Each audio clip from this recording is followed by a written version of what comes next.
I had my ringtone was hot, hot, hot like a tamale. Oh my God.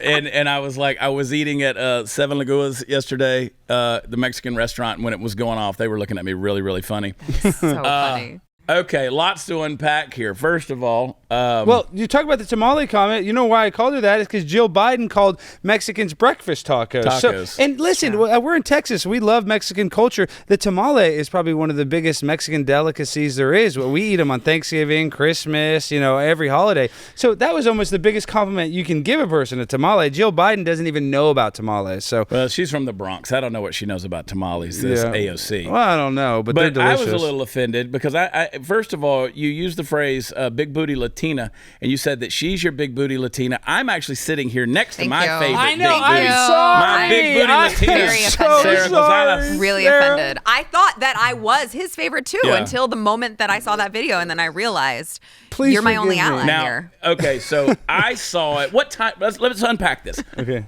What time of day was this? You had just got off the airplane. Okay, so what happened was I flew there on Wednesday, and you can see I was in my tourist outfit. I was still in my shorts and my polo, and I was staying at a hotel, a Hyatt in Capitol Hill. So as soon as I got there, it took a little while to get the car. That was about 6:30 p.m., and they were going into a session. I think it started at like around 7 or 8, and it went till 1 in the morning. So I had no idea that what was going to happen, who I was going to run into. So I just went there to try to get the lay of the land. I ran into like Jamie Raskin, and he had a son that committed suicide, and I didn't want to bring that up, and then I ran into Madison Cawthorn. I didn't want to go too hard on him because he's a conservative guy. I kind of want to give him the not too mean. Then I saw Lauren Boebert. I was pretty nice to her. Then I saw Jamal Bowman, who's part of the squad. I called him out.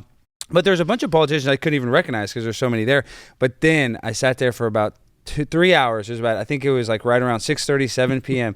AOC, the queen. She's coming in with her dog and her, her fiance, who looks like, he's, like he's a ghost, an actual redheaded ghost.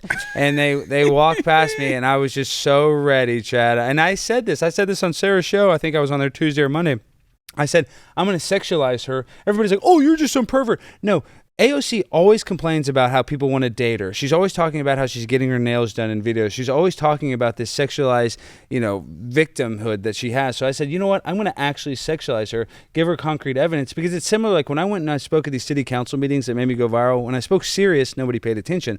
But then when I started culture jamming and being goofy, that's when I got people's attention. That's when I was able to get the politician's response. So my point being is, when I went to Adam Kinzinger's face, I said, you're a douchebag, January 6th is bullcrap. You don't get a reaction. But with AOC, she fell right into my trap. I said, you're a big booty Latina. You're so sexy, yada, yada, yada.